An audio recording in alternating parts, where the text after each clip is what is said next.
సెప్టెంబర్లో ఓజీ శాఖం ముగిసిపోయింది. ఇంకెప్పట్లో మాకు సరైనటువంటి సినిమా రావట్లేదు అని చెప్పి పవన్ కళ్యాణ్ గారి ఫ్యాన్స్ బాగా బాధపడుతున్నారు. సరైనటువంటి సినిమా కోసం ఆకలితో వెయిట్ చేస్తూ ఉన్నారు.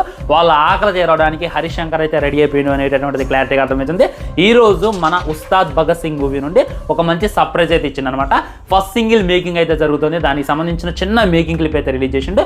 ఈ డిసెంబర్లో ఫుల్ వీడియో సాంగ్ వస్తుంది అనేటటువంటి సింబల్ కూడా ఇచ్చింది అనమాట. నిజంగా ఆ మేకింగ్ వీడియోలోనే దానికేం పెద్ద బ్యాక్గ్రౌండ్ మ్యూజిక్ యాడ్ చేయలేదు, దాన్ని ఎడిటింగ్ చేయలేదు, దానికి ఏం ఫిల్టర్లు పెట్టలేదు. కానీ పవన్ కళ్యాణ్ గారు అయితే మామూలుగా లేరు.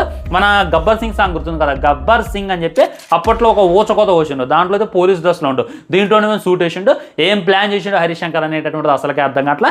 జస్ట్ ఒక్క ఫోటో, ఈ ఒక్క ఫోటో చూపించే అప్పుడు సోషల్ మీడియాని షేక్ చేసి పడేసిండు. అసలు ఓజీ ఒక టీజర్స్, ఒక ట్రైలర్స్ రిలీజ్ చేసి వాళ్ళు ఒక హైప్ క్రియేట్ చేస్తుంటే మనోడు మటుకి సింగిల్ ఫోటోతోనే ఒక గట్టి హైప్ క్రియేట్ చేసిండు. ఇప్పుడు చూసుకున్నట్టయితే డైరెక్ట్గా ఫస్ట్ సింగిల్ సాంగ్ నింపబోతుండో అది ఎలా ఉంటుంది అనేటటువంటి క్యూరియాసిటీ ప్రతి ఒక్కళ్ళు కూడా మొదలైందనమాట.